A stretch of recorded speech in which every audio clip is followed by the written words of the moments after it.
नाजरीन, अगर कोई आपको पसंद नहीं करता और किसी को आप अच्छे नहीं लगते तो क्या इसकी सज़ा ये है कि आप उसे कत्ल कर दें।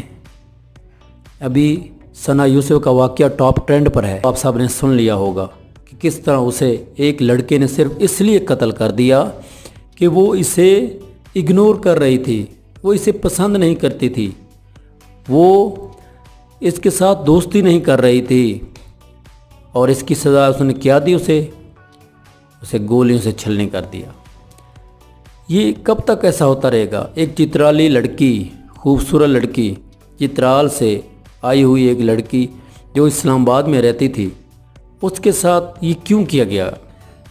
हर किसी को हक है पसंद नापसंद का। अगर कोई किसी को पसंद नहीं करता, इसका ये मतलब तो नहीं कि उसको मार दिया जाए।